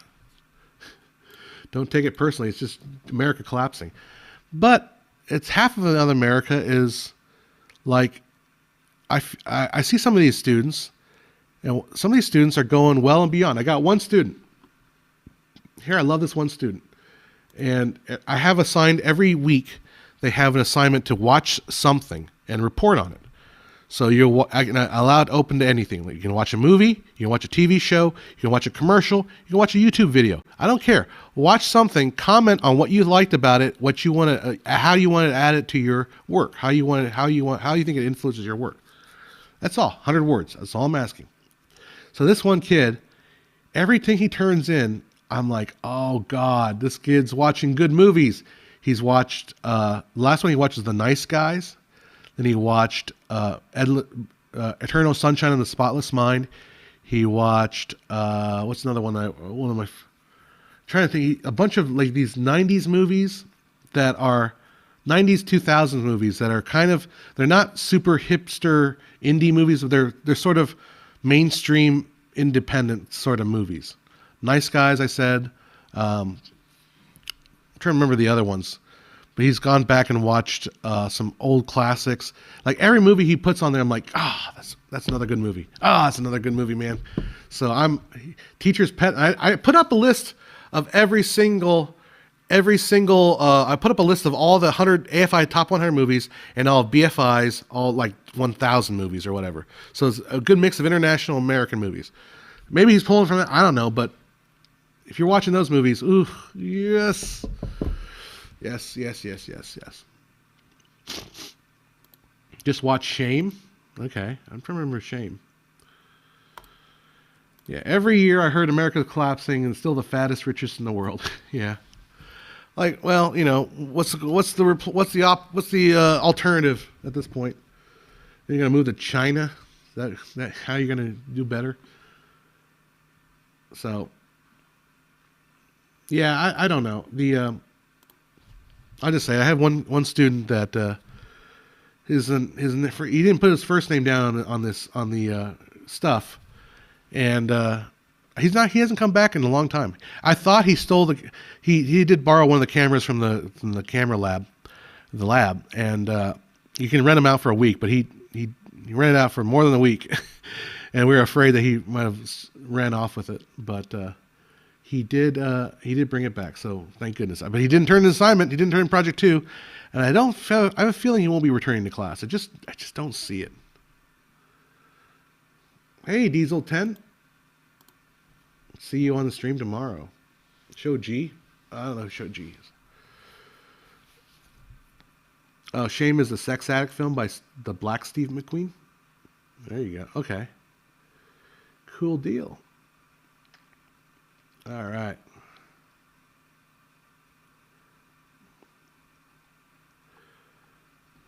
Well, I think that's about it for me today. Hey, Matthias, thanks for hanging out with me. Yeah, I need to go see my mom and then get showered and shaved and dressed up for the gala tonight. And they're like, "Oh, can you change something?" Like, no. Let's see what they say.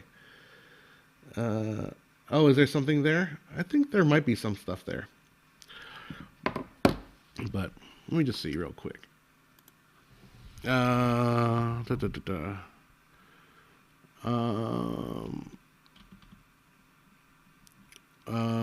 Drive. Let's take a look. See here.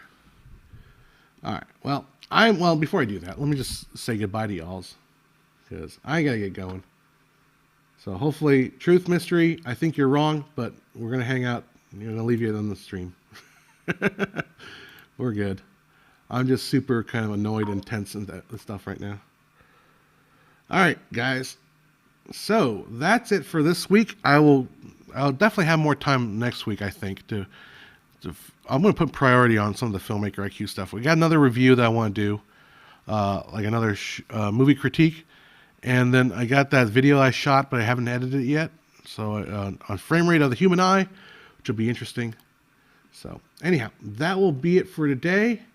We will see you guys later. I got to go back and do some more work. Take care now. We'll see you later. Bye-bye.